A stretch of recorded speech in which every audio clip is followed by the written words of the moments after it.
Okay. The car sped along the desert highway. Inside, Sherry and Lou both looked slightly worn. Well, it was no wonder. They'd both just gotten out of the hospital less than an hour ago where they'd each undergone the identical operation. In non-medical lingo, it was called stomach stapling. In fact, that was a pretty much accurate description for the procedure. The lining of the stomach walls had been sewn shut so that the food would bypass the organ, being routed directly to the colon.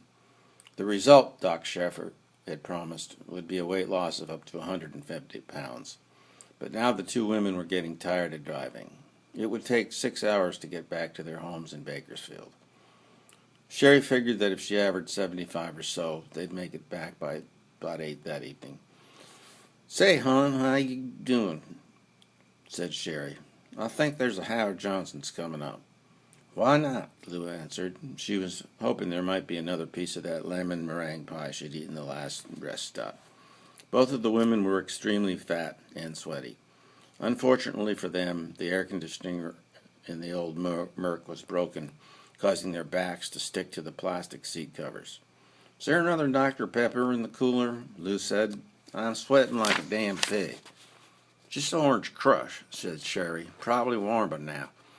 She reached over and handed Lou a rumpled brown sack.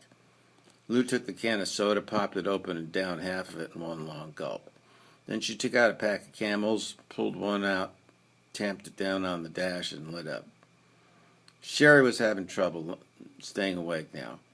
The flat brown landscape seemed to have some sort of hypnotic effect on her. Occasionally the bleakness was broken up by a gas station, maybe a 7-Eleven, but other than that, there really wasn't much to look at. Sherry began humming a little song in her head. She didn't really remember all the words, so she just sang, "Pepsi-Cola hits the spot, Pepsi-Cola hits the spot," over and over and over again. Somehow singing that song made her feel better. "Hey, girl," Lou said, stifling a belch. "How you feeling anyhow?" Sherry wiped a bead of sweat from her upper lip. Not too bad, I guess. A little tired's all." She didn't want to tell Lou about the blood in her stool that she discovered the last rest stop.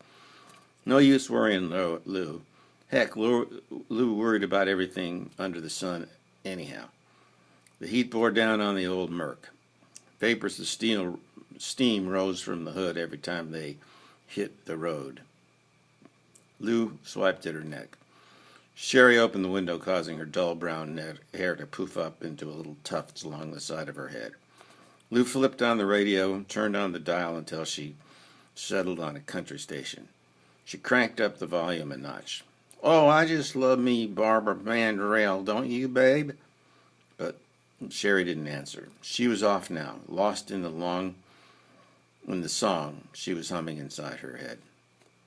"I know, honey," Lou said. "I was thinking that maybe you and me and Wes could take one of them Greyhound bus tours, maybe to Las Vegas or something. Heck, I could have the kids watch my sister, Jessie. What do you think, babe?" "What?" Lou said absently. "I said I was thinking maybe when we get all healed up and everything, we could all take off for Las Vegas. We don't have to stay in one of those expensive places. Heck, they got some real nice little motels off the strip. Got gambling and everything in 'em, too." Sherry looked at her friend. "Lord," she said after a moment, "I don't know. I don't think Tom could get off work. Besides, Vegas can get real expensive, I guess I'd like it. I hear Wayne Newton's playing there all the time. Maybe I could get him to sign that album of his. You remember the one I bought at Kmart last week?" Lou looked over at Sherry now. Something was off. Something in the tone of her voice. "Hey, girl," Lou said. "You okay?" "Sure, babe, I'm fine," Sherry replied. She wiped a wet strand of hair from her face and turned down the radio a bit. "I was just thinking that, well, life's funny is all," she said. Lou downed the last of her soda, then tossed the empty can out the window. It bounced along the highway before another car ran over it. "What do you mean, funny?" she said, shaking another cigarette out of the pack, then tapping it down on her wrist. But Sherry wasn't listening again. what she was doing. She was remembering the time when she was a little girl, maybe 8 or so. The boy next door, Buddy McQueen, that was his name, had asked her to take off all her clothes, right there in the living room and everything. When she'd finally done it, Buddy just stood there and looked at her for a long little while. Then he had touched her, down there. Sherry recalled how she had put her hand on the back of Buddy's head. She just stood there petting his head, kind of the same way she petted her dog, Whizzer. Buddy's hair felt so soft, so nice. It smelled good, too. Sort of like, what was that stuff all the boys used to use? Grill cream, that was it. That smell, that feeling, somehow it had been very important to Sherry over the years. It led, like some long invisible string, to other things, other rooms in her mind. And somehow, though Sherry didn't really understand it, it had been connected to the years she'd spent as a stripper, and even later to those porn films. But that was a long time ago, when she'd been young. She'd had a great body back then. Oh yeah, the guys used to love her body, especially her breasts.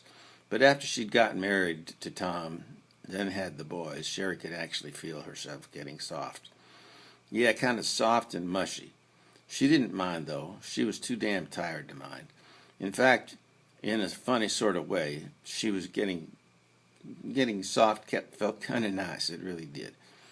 But now something seemed wrong. Somehow the other end of the string had disappeared, and now Sherry couldn't seem to find her way back. Lou was quiet now, too. She was thinking about that lemon meringue pie again. Oh, man, she could taste that pie. As she thought of it, Lou ran a finger over one of her dry old nipples. To her surprise, it was erect. "Hey, girl, we going to stop soon?" she said. "I got to go winky-tinky." But Sherry wasn't listening. She was trying to climb back up that long string. Back up to what? Suddenly, Sherry felt very scared. She had been trying to remember what her husband Tom and her 2 boys looked like. But no matter how hard she tried, she couldn't see their faces. She began to feel panic. So inside her head, she started singing that song again. Pepsi-Cola hits the spot. Pepsi-Cola hits the spot. But this time it didn't seem to work. Sherry looked imploringly at her friend. "Lou," she said, "remember when you and me was in high school that time the guys came right to that slumber party we had down at Laurie Nicholas's house?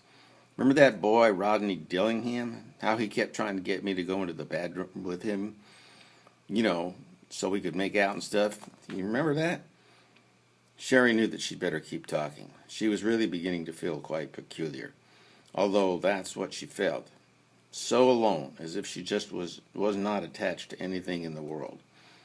It was a really bad feeling. It made her feel like she might vomit at any second. "I never went back there with him, Lou. You know that, don't you? Don't you, girl?" Sherry's voice etched up a notch. It was almost a whine now. "Lou, I was a nice girl back then, wasn't I? Please, Lou, just tell me I was a nice girl. Will you, hun?" The end.